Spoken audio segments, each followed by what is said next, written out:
bien le bonjour à tout le monde. Sylvain, est-ce que tu vois ma pro... Ah, apparemment, tu as un petit souci, Sylvain. En bas de ton écran, il y a une ligne comme ça avec un point d'interrogation, une flèche et deux petits bonhommes comme ça qui sont dessinés. Voilà. Yes. Alors, normalement, ça y est, ça devrait pouvoir se faire.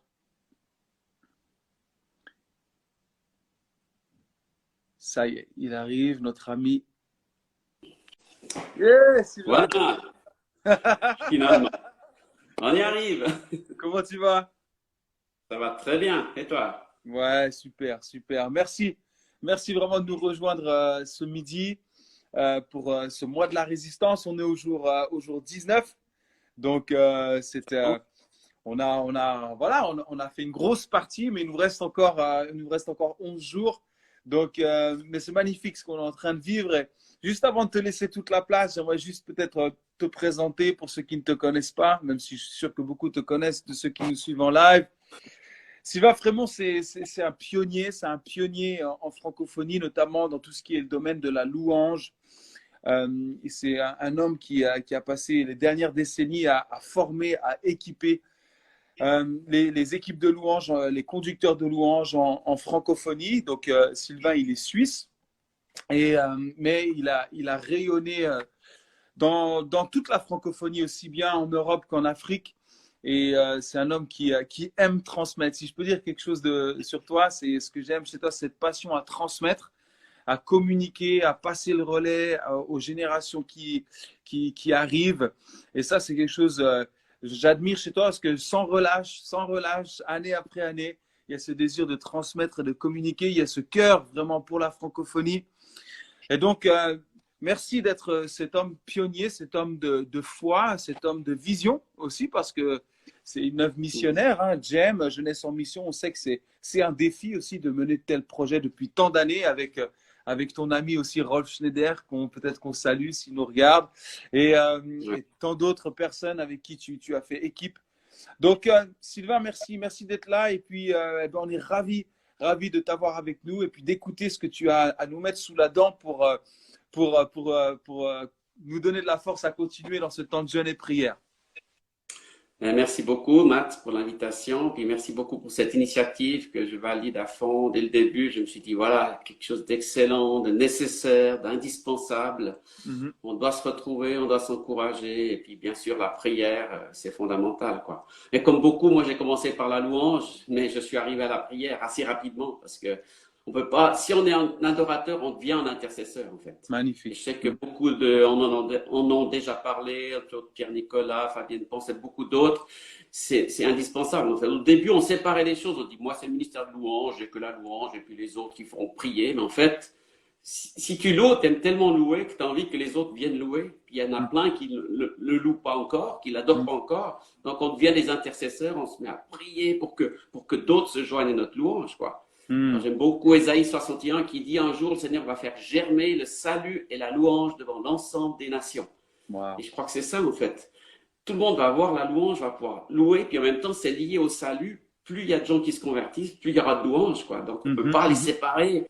Et je crois qu'on a fait une erreur souvent de séparer les ministères, les choses, mais moi je me sens évangéliste, je me sens pasteur, je me sens prophète, je me sens intercesseur, adorateur, parce qu'on a tous reçu tous les ministères, même si on a une spécialisation, en fait, on doit servir dans le royaume en général, au total, quoi. Alors moi, je crois que le temps qu'on vit maintenant, le texte que j'ai reçu pour vous, pour nous, c'est Jean 15. C'est d'abord pour moi, parce que quand je lis la Bible, je la prends pour moi, mais ensuite je la partage avec tous ceux avec qui j'ai l'occasion. C'est l'histoire de la vigne, quoi. Il dit, je suis la vraie vigne, mon père est le vigneron. Il enlève toutes les branches qui ne donnent pas de fruits. Il taille toutes les branches qui donnent des fruits. Elles en donneront encore. Je crois vraiment que c'est un temps d'émondage. Ce Covid, c'est un temps d'émondage où Dieu coupe des choses. Il y a des choses pratiques qui sont coupées, on ne peut plus se voir, on ne peut plus sortir, on ne peut plus bouger. Mais spirituellement, il doit se passer la même chose. Dieu est en train de couper tout ce qui ne porte pas de fruits. Il y a des tas de choses qu'on a fait dans l'Église qui n'étaient pas indispensables, pas nécessaires, qu'on n'a pas fait parce que Dieu nous a dit de les faire, on nous a fait parce que c'était une bonne idée ou qu'on avait envie. Puis Dieu dit, mais ça ne sert à rien, quoi. Ça ne porte pas de fruits. Et moi, j'ai des arbres fruitiers autour de ma maison et chaque année, je fais venir un paysagiste et on coupe les branches et je suis toujours étonné de voir tout ce qui coupe. Je dis, mais j'ai un peu peur, quoi. Il n'y aura plus rien l'année prochaine. Mais c'est impressionnant. Tout ce qu'on coupe et tout ce qui repousse et tous les fruits qu'il y a l'année d'après, en fait, il y en a même plus, quoi. Et je crois que dans notre vie spirituelle, on doit apprendre à couper. Moi, je me souviens qu'une période de ma vie spirituelle, j'étais très impliqué dans tellement de choses. Je fais toujours pas mal de choses, mais j'arrivais pas à trier, quoi. J'arrivais pas à enlever des choses. Et puis, en priant, en comprenant, en écoutant ma femme et d'autres personnes, on dit, mais il faut trier, il faut enlever. Il y a des choses qui sont pas indispensables, que Dieu t'appelle pas à faire, même si elles sont pas mauvaises. Donc, il s'agit pas d'enlever des branches pourries, mais des branches qui existent, qui sont là, qui sont vivantes, mais qui portent pas le fruit nécessaire. Et puis, ça permettra aux autres de porter plus de fruits. Et je crois que là, c'est une saison vraiment où Dieu est en train de parler à l'Église, enlever ce qui ne porte pas de fruits, quoi. Magnifique. Parce qu'il y a trop de choses humaines, des activités qui ne sont pas nécessaires, pas indispensables. Et puis je crois que dans l'Église, on doit montrer l'exemple. Le monde, lui, il est perdu parce qu'on leur enlève des choses qu'ils aimaient faire, du sport, des activités, des sorties, ils ne peuvent plus rien faire, ils ne savent plus quoi faire. Et je crois que nous, on a des choses à faire. On a toujours des prières à faire monter, des louanges à faire monter, des enseignements à saisir, tellement de choses à faire. Donc, il ne faut pas qu'on perde ça. Au contraire, qu'on se focalise sur les bonnes branches qui portent du bon fruit. Wow. Et puis, quelque chose aussi que je porte beaucoup, que j'enseigne beaucoup, c'est rester dans la reconnaissance. Même si on nous enlève des choses. On a tellement l'habitude de se plaindre, on est tellement influencé par cet esprit du monde qui se plaint pour tout ce qui ne va pas, pour le moindre problème, et des fois même envers Dieu. Et moi, ça me choque parfois d'entendre même des chrétiens qui se plaignent devant Dieu, quoi. Bien sûr qu'on doit répondre nos cœurs, dire ce qu'ils pensent, mais en même temps, Dieu, il est souverain, il maîtrise les circonstances, la situation, puis il n'est pas désemparé par ce qui se passe, quoi. Donc, restons reconnaissants. Et peut-être que justement, on va apprendre à dire merci pour les choses simples. Je vois quand je voyage en Afrique, combien les gens ils disent merci pour des toutes petites choses que nous on dit, oh bon, ils disent merci pour ça. Et puis nous, on a tellement qu'on oublie, quoi. On dit encore merci pour les repas parce qu'on a gardé la bonne habitude. Mais peut-être viendra un jour où on n'aura pas à manger tous les jours. Pas autant qu'on a d'habitude, on n'aura pas toute cette abondance. Et il faut qu'on prépare déjà nos cœurs à dire merci pour ce qu'on a. Et je crois qu'on a beaucoup. On est béni par tellement de choses. Et j'aime bien ce verset de Thessaloniciens 5, 18.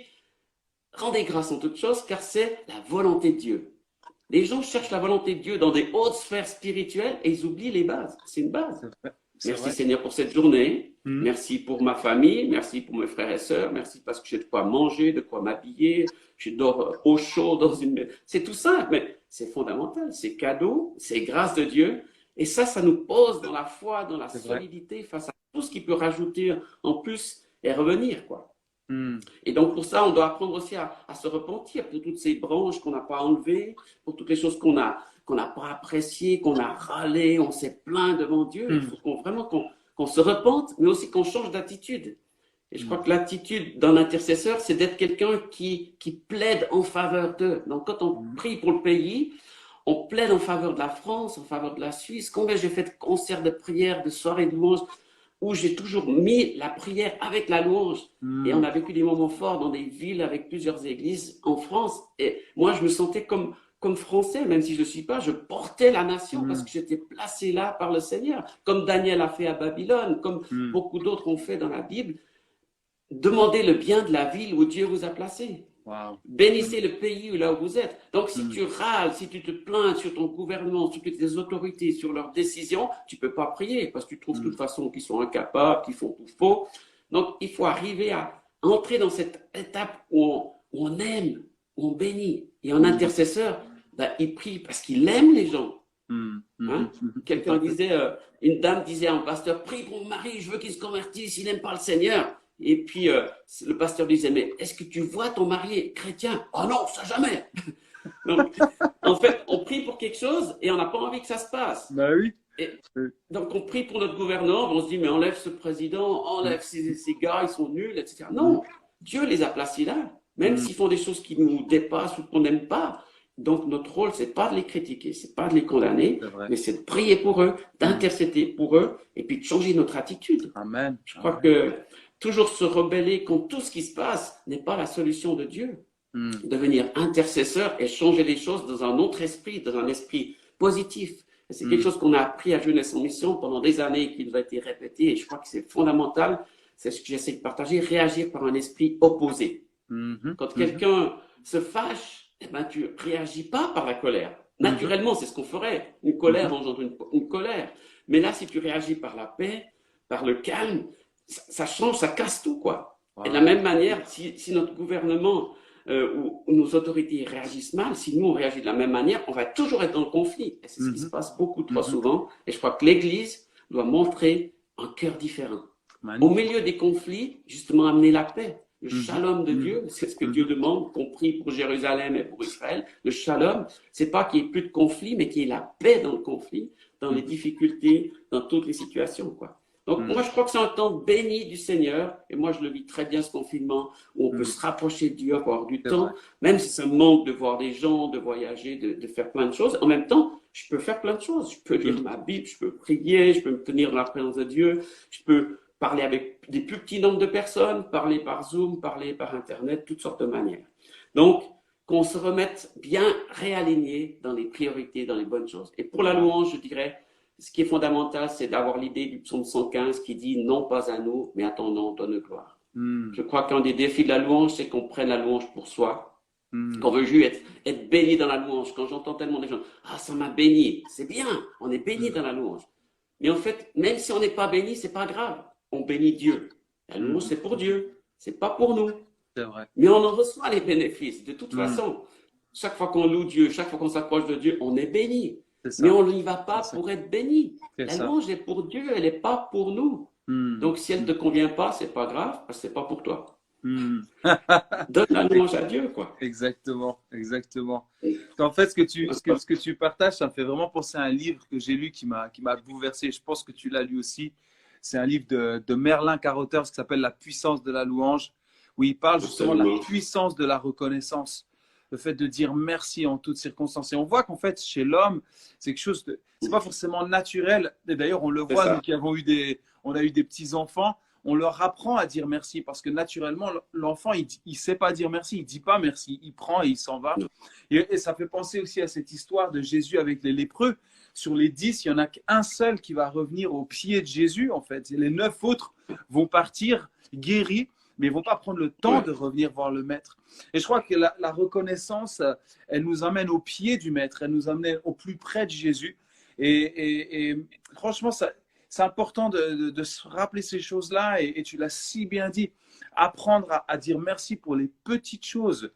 Comment on peut croire que Dieu va nous donner des grandes choses si on ne le reconnaît pas dans les petites choses de notre vie? Donc c'est apprendre à dire merci, même dans ce contexte difficile, même si vous qui écoutez ce live, vous traversez un moment difficile. Et j'ai envie de dire d'autant plus, si vous traversez un moment difficile, apprenez à dire merci parce que ça sera l'occasion de voir Dieu se glorifier aussi dans cette situation. Le problème, ça crée une dépendance, quoi. C'est ça. On sait d'où ça vient, du coup, on dit, ben oui, je ne peux pas vivre sans toi, j'ai besoin de toi, et puis tout vient de toi. Donc, on met bien les choses à leur place. Dieu est Dieu, je suis son enfant, et puis je dépends de lui en toutes choses. Et c'est génial. C'est ça. Et parfois, les gens ont du mal à dire merci quand ça ne va pas, parce qu'ils n'ont pas appris à dire merci quand tout va bien aussi. Donc, c'est aussi ça le problème.